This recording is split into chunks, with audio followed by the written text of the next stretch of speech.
نحمده ونصلي على رسوله الكريم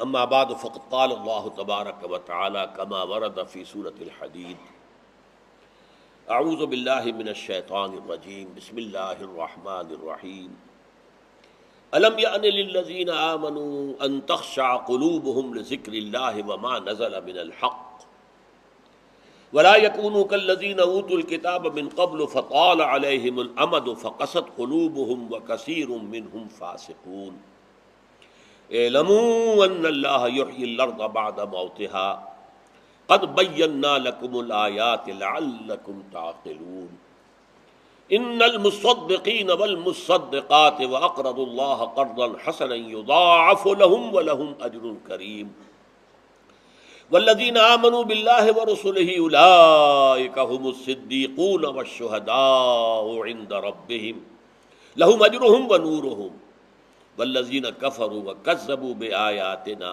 اولئک اصحاب الجحیم صدق اللہ العظیم۔ یہ 4 آیات چوتھا حصہ ہے اس سورہ مبارکہ کا، سورہ حدید کا۔ اب اس میں ایک پازیٹیو ایلیمنٹ شروع ہو رہا ہے۔ اب تک جو آیا ہے وہ تحلیل ہے، تجزیہ ہے، تمہارے اندر دیکھ لو کہیں بیماری وہ تو نہیں آ گئی ہے۔ وَلَٰكِنَّكُمْ فَتَنْتُمْ أَنفُسَكُمْ وَتَرَبَّصْتُمْ وَارْتَبْتُمْ وَغَرَّتْكُمُ الْأَمَانِيُّ حَتَّىٰ جَاءَ أَمْرُ اللَّهِ وَغَرَّكُمْ بِاللَّهِ الْغَرُورُ۔ تم اس راستے پر تو نہیں پڑ گئے ہو۔ یہ ہے گویا کہ ہارٹ سرچنگ کے لیے ذرا اپنا جائزہ لے لو، اپنے گریبانوں میں جھانکو، دیکھو، اور اگر محسوس ہو کہ واقعی کچھ کمی ہے، گڑبڑ ہے، تو اب اصلاح کا راستہ کون سا ہے وہ بھی کھول دیا۔ ظاہر بات ہے تشخیص ہو گئی، جیسے کہ سورہ منافقون میں پہلے رکوع میں 8 آیات میں وہ جو نفاق ہے اس کے برس کی سٹیجز بیان کر دی گئی، اس کا انجام بیان کر دیا گیا، اس کی انتہا کیا ہے وہ بیان کر دی گئی۔ اس کے بعد 3 آیات پر مشتمل دوسرے رکوع میں اس کا علاج بتایا گیا۔ علاج کیا ہے؟ وہی ترتیب یہاں ہے کہ اب نفاق کے مدارج اندر قلب کے اندر، انسان کے اپنے اندر جو بھٹی سلگ رہی ہے، اندر ہی اندر جو خیالات کا اور وساوس کا اور جذبات کا جو انسان کے اندر خیر اور شر کی کشاکش چلتی رہتی ہے، یہ اس کا تجزیہ تھا۔ وَلَٰكِنَّكُمْ فَتَنْتُمْ أَنفُسَكُمْ، تم نے اپنے آپ کو اپنے ہاتھوں فتنوں میں ڈالا، مال اور اولاد سے جتنی محبت چاہیے تھی اس سے زیادہ محبت کی، یہاں تک کہ وہ محبت اللہ اور اس کے رسول کی محبت، اللہ کی راہ میں جہاد کی محبت سے بڑھ گئی۔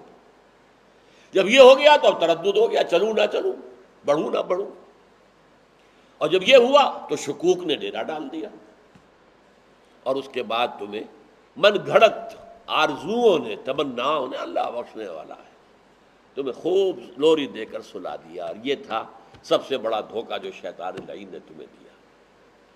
اب بات کیا ہو رہی؟ الم یأن للذین آمنوا ان تخشع قلوبہم لذکر اللہ وما نزل من الحق، کیا وقت آ نہیں گیا ہے ان لوگوں کے لیے جو ایمان لائے کہ جھک جائیں ان کے دل اللہ کی یاد میں اور اس چیز کے لیے کہ جو اللہ کی طرف سے حق میں سے نازل کی گئی ہے۔ وَلَا يَكُونُوا كَالَّذِينَ أُوتُوا الْكِتَابَ مِن قَبْلُ، اور نہ ہو جائیں وہ ان لوگوں کے مانند جنہیں کتاب دی گئی تھی پہلے۔ فَطَالَ عَلَيْهِمُ الْأَمَدُ، تو ان پر ایک طویل مدت گزر گئی۔ فَقَسَتْ قُلُوبُهُمْ، تو ان کے دل سخت ہو گئے۔ وَكَثِيرٌ مِّنْهُمْ فَاسِقُونَ، اور اب ان میں سے اکثر جو ہے فاسقوں پر مشتمل ہے۔ یہ انداز جو ہے بڑا ایک چیلنجنگ سا انداز ہے، اور اس کا بھی جو پس منظر ہے پہلے آپ اس کو سمجھ لیجئے۔ نفسیاتی طور پر انسان کو اپنی خطا کا احساس ہو گیا، یہ بھی احساس ہو گیا جو میرا فرض تھا میں ادا نہیں کر رہا ہوں، مجھے ادا کرنا چاہیے، لیکن اب شیطان اگلا حربہ آزماتا ہے۔ دیکھو ابھی فلاں کام پڑا ہے، ابھی فلاں کام ہے، ابھی بیٹیوں کے ہاتھ پیلے کرنے ہیں، ابھی یہ کرنا ہے، ابھی بچے تمہارے چھوٹے ہیں، ابھی تمہارے بیٹوں کی تعلیم کا مرحلہ ہے، میاں ہو جانا ٹھیک، بعد میں سارے تقاضے مطالبے پورے کر لینا، پہلے یہ ذمہ داریاں تو پوری کرو۔ یہ حقوق العباد ہے بھائی، حقوق اللہ سے بڑھ کر ہیں یہ حقوق العباد ہیں۔ اس کے لیے لگے رہو، پوری اپنی توانائیاں قوتیں صرف کرو، مال بناؤ، پیسہ کماؤ، تاکہ یہ ساری ذمہ داریاں ادا ہوتے رہنا بعد میں. ٹھیک ہے، ذرا فراغت حاصل ہو جائے، پھر تم سب اپنے آپ کو، اپنی پوری توانائیوں کو، اپنے پورے وقت کو اللہ کے لیے لگا دینا. یہ ہے تاخیر اور تعویق، اس کا حربہ شیطان کا، یہ سب سے بڑا ہے. کر لیں گے بھائی، کر لیں گے، کوئی نہیں، ابھی ذرا جلدی نہیں، ابھی فلاں کام ہے، فلاں فرائض ہے، فلاں ذمہ داریاں ہیں، ذرا ان سے نمٹ لوں، پر ذرا میں ریٹائر ہو جاؤں سروس سے تو پھر میں سارا اپنے آپ کو لگا دوں گا. وہ ریٹائرمنٹ کرتے ہی اس وقت جب آپ کے اندر رہتا ہی کچھ نہیں. اگر آپ کے اندر کچھ رہ جائے تو وہ چھوڑیں گے آپ کو، وہ ساری توانائیاں تو گئیں. اب تو آپ کھوکھلا ایک ڈھانچہ لیے پھر رہے ہیں، آپ کے اندر صلاحیت اور قوت کہاں ہے اب. لہذا یہ سارے دھوکے شیطان کے ہیں. اس میں ایک چیلنجنگ انداز میں علم یعنی وقت آیا نہیں ہے ابھی اہل ایمان کے لیے، کس چیز کا انتظار کر رہا ہے؟ جو جیسے ہی خیال ہو جائے کہ واقعی یہ فرض ہے، فوراً لبیک کہو. تم نے اگر کسی بھی پہلو سے تاخیر اور تعویق کا راستہ اختیار کیا تو یہ شیطان کے پھندے میں گرفتار ہونے کا وہ راستہ ہے. اصل میں وہ شیطان پھر چھوڑے گا نہیں، پھر وہ اسے آپ کو اپنے فتراک کا نخچیر بنا لے گا، اپنے تھیلے میں شکار کی حیثیت سے، جیسے کہ آپ تیتر بار کے تھیلے میں ڈال لیتے ہیں شکار کر کے، اس کے فتراک کے نخچیر بن کر رہ جاؤ گے، پھر آگے نکل نہیں سکو گے. یہ تاخیر اور تعویق جو ہے، یہی ہوا تھا غزوہ تبوک میں. حضرت کعب ابن مالک رضی اللہ تعالیٰ عنہ نے، وہ بھی ان 3 صحابہ میں سے تھے جو سچے صادق الایمان صحابہ تھے، لیکن غزوہ تبوک میں نہیں گئے. حضور نے واپس آ کے جو لوگ نہیں گئے تھے ان سے جواب طلبی کی. لہذا منافقین تو آئے، اللہ کی قسم ہے، خدا کی قسم ہے، یا رسول اللہ، میں اللہ کو گواہ کر کے کہتا ہوں یہ تھا، یہ تھا، یہ تھا، یہ سبب تھا، میں نہیں جا سکا. حضور فرماتے تھے مسکراتے، اچھا جائیے، تشریف لے جائیے، کوئی پکڑ نہیں. یہ آئے جب کعب ابن مالک تو حضور کے چہرے پر مسکراہٹ تھی، تنزیہ مسکراہٹ. آپ فرمائیے آپ کیوں نہیں گئے، کیوں نہیں گئے تھے ہمارے ساتھ؟ عرض کیا حضور میرے پاس بھی زبان ہے، میں بھی جھوٹ بول سکتا ہوں، لیکن آج میں جھوٹ بول کر آپ کی گرفت سے، آپ کی سرزنش سے اپنے آپ کو بچا لوں گا، لیکن قیامت میں کیا کروں گا؟ خدا کی قسم جتنا صحت مند میں اس زمانے میں تھا اتنا صحت مند کبھی نہیں رہا، یعنی کوئی بیماری مجھے آج نہیں لاحق نہیں تھی. اور جتنا فارغ البال میں اس زمانے میں تھا، ہر چیز میرے پاس تھی، اتنا فارغ البال میں کبھی نہیں رہا. لیکن حضور میرے نفس نے مجھے پٹی پڑھائی کہ حضور تو جائیں گے نا 30,000 کا لشکر لے کر، تو اس کی تو ایک خاص رفتار ہوتی ہے، تیز رفتاری سے تو نہیں جا سکتا. اور تمہارے پاس ہے بڑی مضبوط تکڑی اونٹنی ہے، تمہاری جو ناقہ ہے تمہاری، وہ تو بہت جو ہے قوت والی ہے. لہذا ابھی 2-3 دن چلنے دو لشکر کو، پھر تیزی کے ساتھ دوڑا کر اپنی اونٹنی کو جا کے مل جانا. ہر روز صبح مجھے یہی نفس جو ہے پٹی پڑھاتا رہا کہ اچانک ایک دن میں نے محسوس کیا کہ اب تو چاہے میں کتنا ہی تیز دوڑ لوں آپ کے ساتھ نہیں مل سکتا. بس میں رہ گیا بیٹھ، اب جو صدا دے. یہ ہے تاخیر و تعویق. انہیں سزا دی گئی، مقاطعہ، کوئی شخص اس سے بات نہ کرے. 3 صحابہ کا معاملہ ہے، یہ سورہ توبہ کے اندر تفصیل سے آیا ہے، اور صحیح بخاری کی طویل ترین احادیث میں سے پڑھنے کے قابل ہے کہ انہوں نے کیسے بیان کیا اپنے پورے معاملے کو. یہ نفس کیسے دھوکہ دیتا ہے.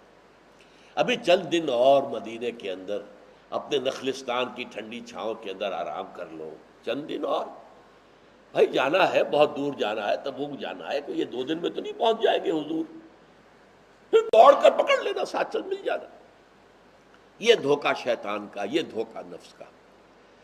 یہ ہے الم یأن للذین آمنوا ان تخشع قلوبہم لذکر اللہ وما نزل من الحق. یہ سب کچھ تم نے 15 آیتیں اگر سورہ حدید کی پڑھ کر بھی تم نے اپنی گردن نیچے کر کے اپنے دل کو نہیں ٹٹولا تو اور کون سی ہدایت آئے گی، کہاں سے آئے گی؟ 15 آیتیں سورہ حدید کی پڑھ کر بھی تو کیا ابھی وقت نہیں آیا اہل ایمان کے لیے؟ کس کا انتظار ہے؟ کس چیز کا انتظار ہے؟ الم یعن للذین آمنوا ان تخشع قلوبہم لذکر اللہ وما نزل من الحق، کیا وقت آ نہیں گیا اہل ایمان کے لیے کہ ان کے دل جھک جائیں اللہ کی یاد میں، اور جو کچھ حق میں سے نازل ہوا، ما نزل من الحق، یہ پورا قرآن الحق، اس میں سے جو یہ آیات نازل ہوئی ہیں یہ تم نے ابھی سن لی ہیں، پڑھ لی ہیں، اس کے سامنے بھی دل نہیں جھکیں گے تو کب جھکیں گے؟ اس پر بھی اگر دل نہیں پگھلے تو کب پگھلیں گے؟ اس پر بھی اگر دل میں کوئی عزم اور ارادہ پیدا نہ ہوا کہ اپنی جان لگا دینی ہے، کھپا دینی ہے، ان صلاتی و نسکی و محیایا و مماتی للہ رب العالمین، اس پر بھی نہیں ہوا تو کب ہوگا؟ اور کون سی ہدایت آئے گی؟ فَبِأَيِّ حَدِيثٍ بَعْدَهُ يُؤْمِنُونَ، اس قرآن کے بعد اور کون سی چیز کے یہ منتظر ہیں جس پر یہ ایمان لائیں گے؟ الم یعن للذین آمنوا ان تخشع قلوبہم لذکر اللہ وما نزل من الحق۔ اور جیسا کہ میں نے تمہیدی جو میرا بیان تھا ان صورتوں کے بارے میں، اس میں عرض کیا تھا ان میں اہل کتاب سے خطاب نہیں ہے، اہل کتاب کو نشان عبرت کے طور پر پیش کیا گیا۔ دیکھو مسلمانوں، تم سے پہلے بھی ایک امت تھی، معمولی امت نہیں تھی، وہ امت جسے قرآن سند دے رہا ہے 2 دفعہ سورہ بقرہ کے اندر صرف، یا بنی اسرائیل اذکروا نعمتی التی انعمت علیکم وانی فضلتکم علی العالمین، اے بنی اسرائیل یاد کرو میرے اس احسان کو جو تم پر ہوا، میں نے تمہیں تمام جہان والوں پر فضیلت دی تھی۔ وہ قوم، وہ امت، امت موسیٰ، اس امت کو کتنی کتابیں دی گئیں؟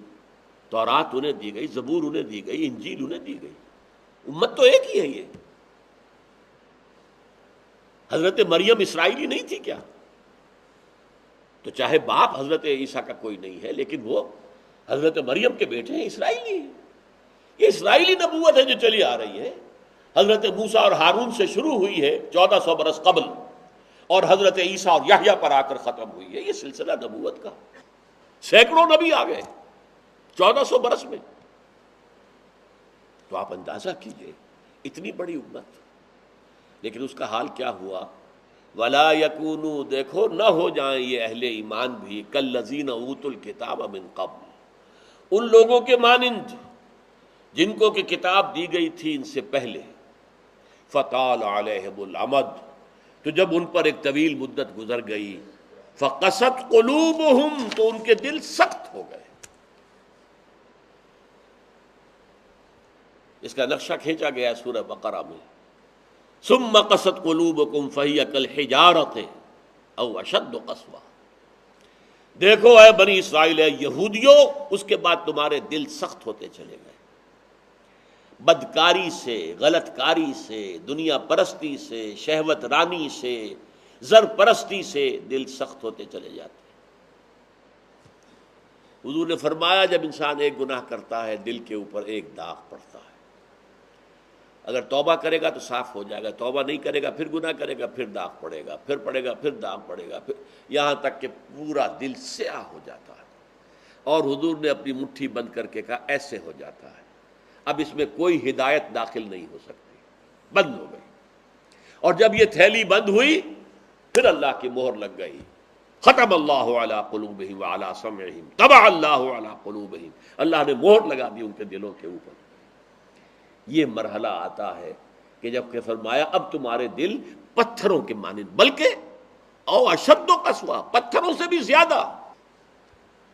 فإن من الحجارة لما يتفجر منه الانہار، پتھر تو ایسے بھی ہوتے ہیں جن میں سے چشمے پھوٹ بہتے ہیں۔ وإن منها لما يشقق فيخرج منه الماء، چٹانوں میں ایسی بھی ہوتی ہیں شق ہو جاتی ہیں، ان میں سے پانی نکل آتا ہے۔ وَإِنَّ مِنْهَا لَمَا يَهْبِطُ مِنْ خَشْيَةِ اللَّهِ، چٹانیں ایسی بھی ہوتی ہیں اللہ کے خوف سے گر پڑتی ہیں۔ وَمَا اللَّهُ بِغَافِلٍ عَمَّا تَعْمَلُونَ، تمہارے دل ان سے بھی سخت ہو چکے ہیں اور اللہ بے خبر نہیں ہے اس سے کہ جو تم کر رہے ہو۔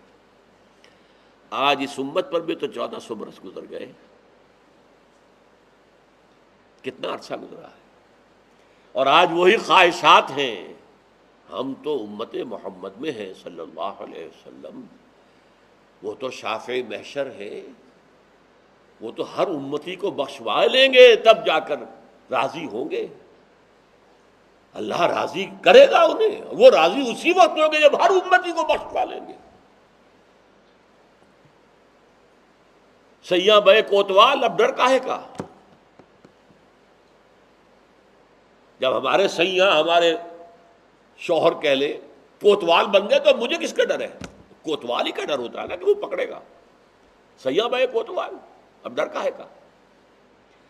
یہ ہے مجھے امانی، دل کا امانیوں میں سیغفر لنا، ہمیں تو بخش دیا جائے گا، ہماری تو شفاعت ہو جائے گی۔ بھائی کچھ بھی ہے، ہم کلمہ گو تو ہیں، کچھ بھی ہیں، محمد کے نام لیوا تو ہیں صلی اللہ علیہ وسلم، لیکن یہ قرآن مجید میں یہی ان کا قول نقل کیا گیا تھا۔ یہود نے کہا تھا نحن ابناء اللہ و احباؤہ، ہم تو اللہ کے بیٹوں کے مانند ہیں، اس کے بڑے چہیتے ہیں۔ تو اللہ نے کیا جواب دیا؟ فلما یعذبکم بذنوبکم، پھر اللہ تمہیں سزائیں کیوں دیتا رہا ہے؟ یہ نبوکدنضر کے ہاتھوں تمہیں کیوں پٹوایا؟ ہیکل سلیمانی کیوں برباد کروایا؟ یہ تم 100 برس تک اسیری میں رہے، بیبیلونیا میں، بابل میں، عراق میں، کیوں؟ تمہارا دوسرا جو تھا ہیکل بنایا تم نے، وہ بھی سن 70 میں گروا دیا ٹائٹس کے ہاتھوں۔ 1,33,000 ایک دن میں قتل کیے اس نے، ٹائٹس نے 1,33,000 یہودی یروشلم کے اندر ایک دن میں قتل کیے، اندازہ کیے۔ پچھلی صدی میں 60 لاکھ یہودی جرمنوں نے ختم کیے،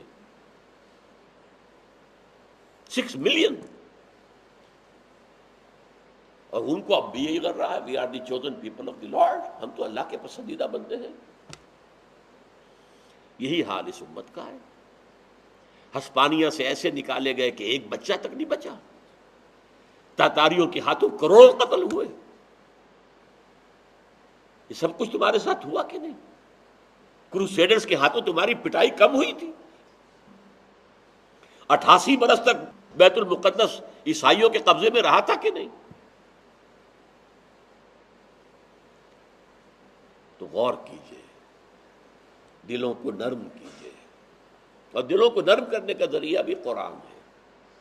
یا ایھا الناس قد جاءتکم موعظۃ من ربکم، موعظہ، واعظ کہتے ہیں اس کو جو دل کو نرم کرے، اس میں رقت پیدا کر دے۔ رقیق کہتے ہیں پتلی شے کو، رقیق مادہ، رقیق مادہ، دل سخت ہو جائے اسے نرم کرنے کی ضرورت ہے، اس کے لیے واعظ بھی سب سے بڑا قرآن ہے۔ الم یان للذین آمنوا ان تخشع قلوبهم لذکر اللہ وما نزل من الحق ولا یکونوا کالذین اوتوا الکتاب من قبل، تمہارے سامنے موجود ہے۔ فطال علیہم الامد، پھر ان پر ایک مدت جب گزر گئی، فقست قلوبہم، تو ان کے دل سخت ہو گئے۔ البتہ یہاں ایک واقعہ میں اور عرض کر دوں، ایک دل کی سختی وہ تھی جو یہودیوں کی ہو گئی تھی، یا ہم میں سے بھی بہت سو کی ہو چکی ہے، لیکن ایک اور دل کی سختی بھی ہوتی ہے، وہ اپنے احساس کی شدت کی بنا پر۔ یہ معاملہ حضرت ابوبکر کے ساتھ پیش آیا رضی اللہ تعالی عنہ۔ ان کے عہد خلافت میں ایک وفد آیا باہر سے، انہیں جب قرآن کی آیات سنائی گئیں تو ان کی آنکھوں سے آنسو بہ نکلے۔ حضرت ابوبکر نے فرمایا ھٰکذا کُنّا حتیٰ قست القلوب، ایسے ہی ہم بھی ہوتے تھے، قرآن سنتے ہی، قرآن پڑھتے ہوئے ہمارے آنکھوں سے آنسو جاری ہو جایا کرتے، یہاں تک کہ ہمارے دل سخت ہو گئے۔ معاذ اللہ، معاذ اللہ، یہ شدت احساس ہے۔ یقیناً یہ ہوتا ہے جب آدمی عادی ہو جاتا ہے تو وہ کیفیت نہیں رہتی۔ میں نے اللہ کے فضل و کرم سے 6 حج کیے، جو کیفیت پہلے حج کی تھی وہ پھر کبھی نصیب نہیں ہوئی۔ ویسے بھی یہ تھا کہ اس وقت تک ابھی اتنا ہجوم نہیں تھا، سن 62، اب آج سمجھیے 42 برس گزر چکے ہیں، تو اس وقت کا اور تھا معاملہ۔ اب جو ہے وہ ہجوم کی جو ہے وہ اس میں کبھی انسان کو اپنے اندر جھانکنے کا، کہیں تنہائی میں بیٹھ کر یاد کرنے کا موقع نہیں ملتا۔ لیکن وہ تھا۔ لیکن ویسے بھی بات یہ ہے کہ ایک آدمی، اب جو لوگ وہاں رہتے ہیں مکے میں رہنے والے، ان میں سے اکثر کو ہم دیکھتے ہیں وہ خانہ کعبہ کا، اس اصل چوکور گھر کا بھی کوئی ادب نہیں کرتے، وہ تو ہر وقت ان کے نگاہوں کے سامنے عادی ہو گئے۔ تو ایک شکل یہ ہوتی ہے کہ جو ایک تعامل کثرت کے ساتھ جب ایک بات ہو رہی ہو تو پھر اس کی وہ تاثیر نہیں رہتی۔ اس کو شاہ ولی اللہ دہلوی نے کہا ہے عادت بن جانا۔ جب عبادت عادت بن جائے، عبادت میں سے بے نکالیں گے تو کیا بنے گا؟ عادت۔ جب عبادت عادت بن جائے تو اس کی پھر وہ تاثیر، عبادت ہے آپ نفس کی مخالفت کے باوجود کر